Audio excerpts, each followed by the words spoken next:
Genesis 7. The Lord then said to Noah, Go into the ark, you and your whole family, because I have found you righteous in this generation. Take with you 7 pairs of every kind of clean animal, a male and its mate, and 1 pair of every kind of unclean animal, a male and its mate. And also 7 pairs of every kind of bird, male and female, to keep their various kinds alive throughout the earth. 7 days from now I will send rain on the earth for 40 days and 40 nights, and I will wipe from the face of the earth every living creature I have made. And Noah did all that the Lord commanded him. Noah was 600 years old when the floodwaters came on the earth.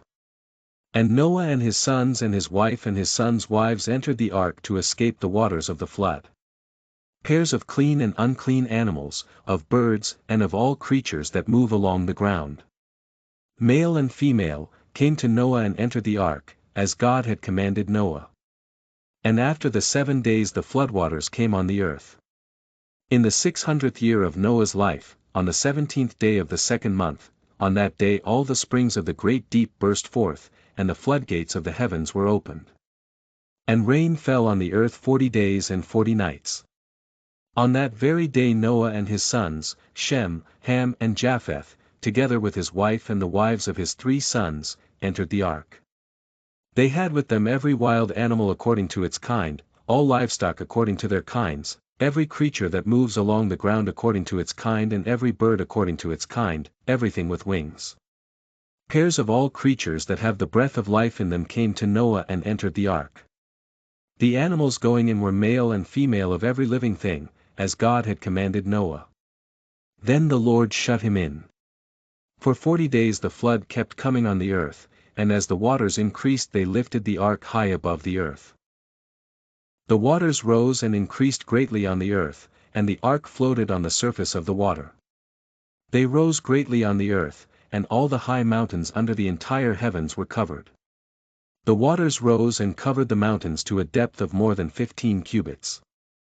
Every living thing that moved on land perished, birds, livestock, wild animals, all the creatures that swarm over the earth, and all mankind. Everything on dry land that had the breath of life in its nostrils died. Every living thing on the face of the earth was wiped out, people and animals and the creatures that move along the ground and the birds were wiped from the earth. Only Noah was left, and those with him in the ark. The waters flooded the earth for 150 days, Genesis 8. But God remembered Noah and all the wild animals and the livestock that were with him in the ark, and he sent a wind over the earth, and the waters receded. Now the springs of the deep and the floodgates of the heavens had been closed, and the rain had stopped falling from the sky. The water receded steadily from the earth. At the end of the 150 days the water had gone down. And on the 17th day of the 7th month the ark came to rest on the mountains of Ararat. The waters continued to recede until the 10th month, and on the first day of the 10th month the tops of the mountains became visible. After 40 days Noah opened a window he had made in the ark, and sent out a raven, and it kept flying back and forth until the water had dried up from the earth. Then he sent out a dove to see if the water had receded from the surface of the ground. But the dove could find nowhere to perch because there was water over all the surface of the earth, so it returned to Noah in the ark. He reached out his hand and took the dove and brought it back to himself in the ark. He waited 7 more days and again sent out the dove from the ark. When the dove returned to him in the evening, there in its beaker was a freshly plucked olive leaf. Then Noah knew that the water had receded from the earth. He waited 7 more days and sent the dove out again, but this time it did not return to him. By the first day of the 1st month of Noah's 601st year, the water had dried up from the earth. Noah then removed the covering from the ark and saw that the surface of the ground was dry.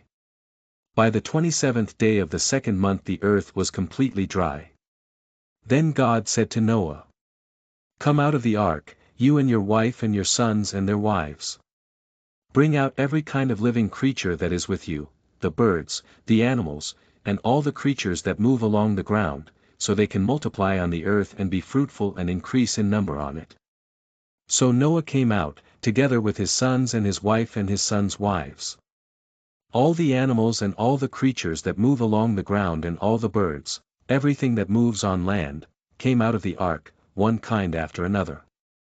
Then Noah built an altar to the Lord and, taking some of all the clean animals and clean birds, he sacrificed burnt offerings on it.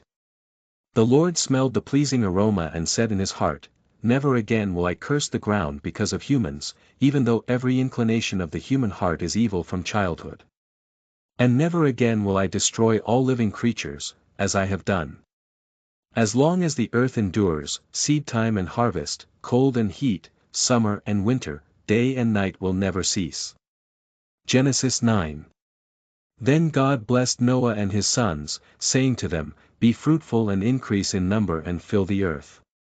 The fear and dread of you will fall on all the beasts of the earth, and on all the birds in the sky, on every creature that moves along the ground, and on all the fish in the sea, they are given into your hands.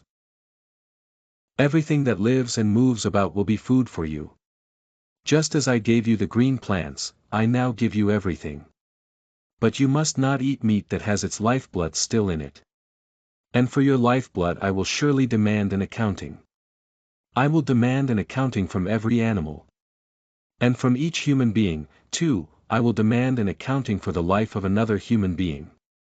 Whoever sheds human blood, by humans shall their blood be shed, for in the image of God has God made mankind. As for you, be fruitful and increase in number, multiply on the earth and increase upon it." Then God said to Noah and to his sons with him, "I now establish my covenant with you and with your descendants after you. And with every living creature that was with you, the birds, the livestock and all the wild animals, all those that came out of the ark with you, every living creature on earth. I establish my covenant with you, never again will all life be destroyed by the waters of a flood, never again will there be a flood to destroy the earth." And God said, "This is the sign of the covenant I am making between me and you and every living creature with you, a covenant for all generations to come.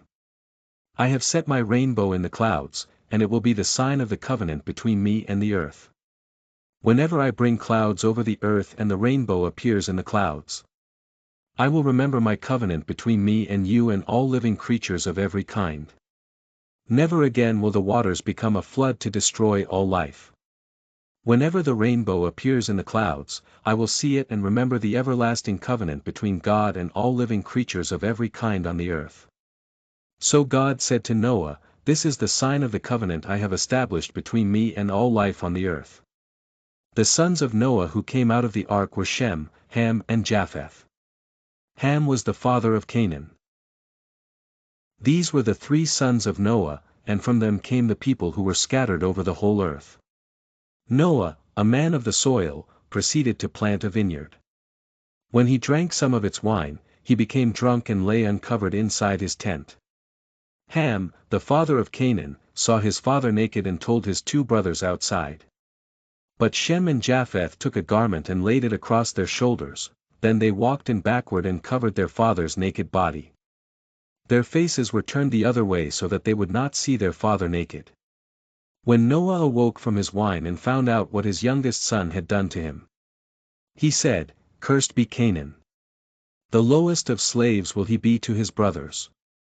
He also said, "Praise be to the Lord, the God of Shem. May Canaan be the slave of Shem. May God extend Japheth's territory, may Japheth live in the tents of Shem, and may Canaan be the slave of Japheth." After the flood Noah lived 350 years. Noah lived a total of 950 years, and then he died, Genesis 10. This is the account of Shem, Ham and Japheth, Noah's sons, who themselves had sons after the flood. The sons of Japheth, Gomer, Magog, Madai, Javan, Tubal, Meshech and Tiras. The sons of Gomer, Ashkenaz, Riphath and Togarmah. The sons of Javan, Elisha, Tarshish, the Kittites and the Rodanites. From these the maritime peoples spread out into their territories by their clans within their nations, each with its own language. The sons of Ham, Cush, Egypt, Put and Canaan. The sons of Cush, Seba, Havilah, Sabta, Rama and Sabteka. The sons of Rama, Sheba and Dedan. Cush was the father of Nimrod, who became a mighty warrior on the earth. He was a mighty hunter before the Lord, that is why it is said, like Nimrod, a mighty hunter before the Lord. The first centers of his kingdom were Babylon, Uruk, Akkad and Calneh, in Shinar. From that land he went to Assyria, where he built Nineveh, Rehoboth-ir, Calah, and Rezin, which is between Nineveh and Calah, which is the great city. Egypt was the father of the Ludites, Anamites, Leabites, Naphtuhites, Pathrusites, Casluhites, from whom the Philistines came, and Caphtorites. Canaan was the father of Sidon his firstborn, and of the Hittites, Jebusites, Amorites, Girgashites, Hivites, Archites, Sinites, Arvadites, Zemarites and Hamathites. Later the Canaanite clans scattered. And the borders of Canaan reached from Sidon toward Gerar as far as Gaza, and then toward Sodom, Gomorrah, Admah and Zeboim, as far as Lasha. These are the sons of Ham by their clans and languages, in their territories and nations. Sons were also born to Shem, whose older brother was Japheth. Shem was the ancestor of all the sons of Eber. The sons of Shem, Elam, Ashur, Arphaxad, Lud and Aram. The sons of Aram, Uzi, Hul, Gether and Meshech. Arphaxad was the father of Shelah, and Shelah the father of Eber. 2 sons were born to Eber, one was named Peleg, because in his time the earth was divided, his brother was named Joktan. Joktan was the father of Almadad, Shalef, Hazarmaveth, Jerah, Hadaram, Uzal, Diklah, Obal, Abimael, Sheba, Ophir, Havilah and Jobab. All these were sons of Joktan. The region where they lived stretched from Mesha toward Sephar, in the eastern hill country. These are the sons of Shem by their clans and languages, in their territories and nations. These are the clans of Noah's sons, according to their lines of descent, within their nations. From these the nations spread out over the earth after the flood, Genesis 11. Now the whole world had one language and a common speech. As people moved eastward, they found a plain in Shinar and settled there.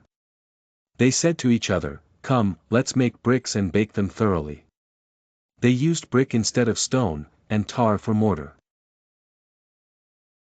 Then they said, "Come, let us build ourselves a city, with a tower that reaches to the heavens, so that we may make a name for ourselves, otherwise we will be scattered over the face of the whole earth." But the Lord came down to see the city and the tower the people were building.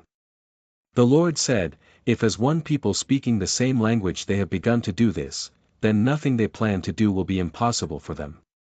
Come, let us go down and confuse their language so they will not understand each other." So the Lord scattered them from there over all the earth, and they stopped building the city.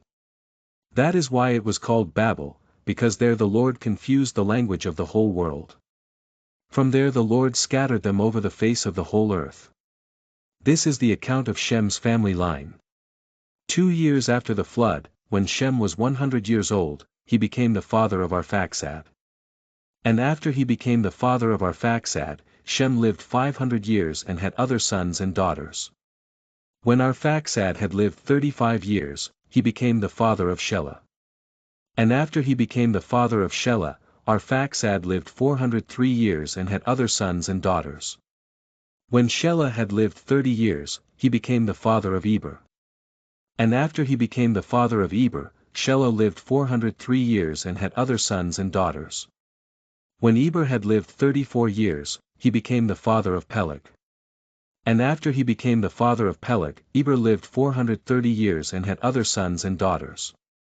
When Peleg had lived 30 years, he became the father of Reu. And after he became the father of Reu, Peleg lived 209 years and had other sons and daughters. When Reu had lived 32 years, he became the father of Serach. And after he became the father of Serach, Reu lived 207 years and had other sons and daughters. When Serach had lived 30 years, he became the father of Nahor. And after he became the father of Nahor, Serach lived 200 years and had other sons and daughters. When Nahor had lived 29 years, when Nahor had lived 29 years, he became the father of Terah. And after he became the father of Terah, Nahor lived 119 years and had other sons and daughters. After Terah had lived 70 years, he became the father of Abram, Nahor and Haran. This is the account of Terah's family line. Terah became the father of Abram, Nahor, and Haran. And Haran became the father of Lot. While his father Terah was still alive, Haran died in Ur of the Chaldeans, in the land of his birth. Abram and Nahor both married. The name of Abram's wife was Sarai, and the name of Nahor's wife was Milcah. She was the daughter of Haran, the father of both Milcah and Iscah. Now Sarai was childless because she was not able to conceive. Terah took his son Abram, his grandson Lot son of Haran, and his daughter-in-law Sarai, the wife of his son Abram, and together they set out from Ur of the Chaldeans to go to Canaan. But when they came to Haran, they settled there. Terah lived 205 years, and he died in Haran.